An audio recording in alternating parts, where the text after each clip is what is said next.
No one told us that it was going to be okay because they couldn't. I couldn't believe it. I remember we took a walk afterwards and I wanted to shut everyone out. It was really hard.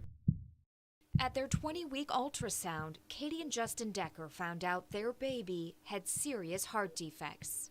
It was horrible. And yeah, there were many, many nights just staring up at the ceiling thinking, what's going to happen? Is he going to be with us? Is he not going to make it?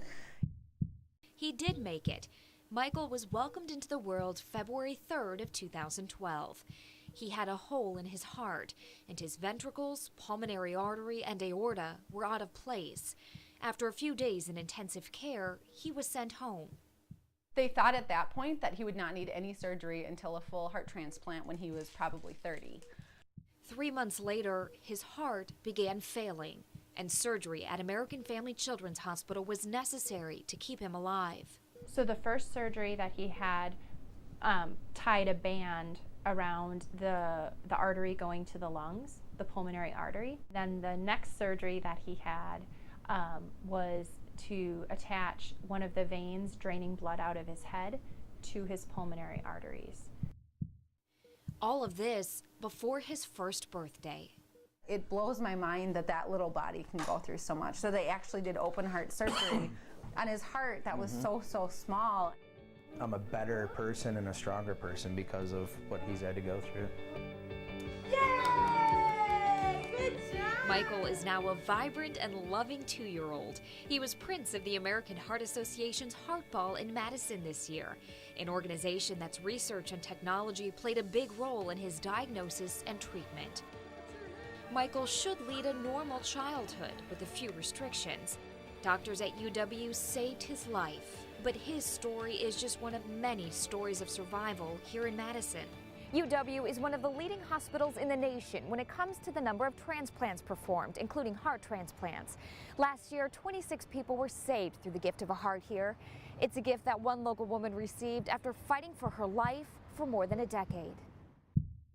Jogging along on country roads and started feeling really heavy in the chest, tightness, and couldn't breathe. In 2001, Carol Wright had a heart attack. She was in her early 40s when her battle began. Doctors implanted a defibrillator that would shock her periodically to keep her heart in rhythm. It is the worst feeling. It is as though you go to the moon and you explode, and all you see is white. As her heart began to fail, she was put on a waiting list for a heart transplant. It said that I wasn't going to make it, and I was very near death. Doctors at UW didn't give up on Carol, and neither did her family. They were by my side the entire time, even when I was losing hope. More than 12 years later, a miracle. Carol was getting a new heart. She had the surgery at UW Hospital March 6th of this year.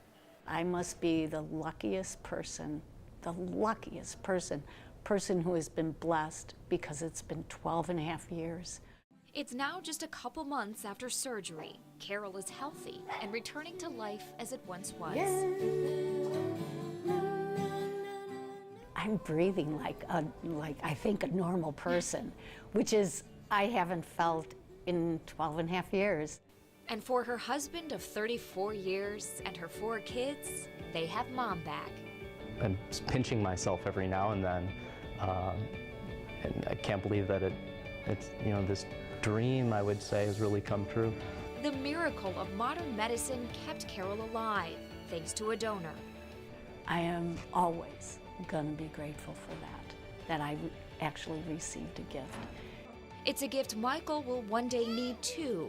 Doctors say his heart will eventually fail again, and he will probably need a heart transplant as an adult. But for now, he can just be a kid. We do have some challenging times, but we're really, really lucky.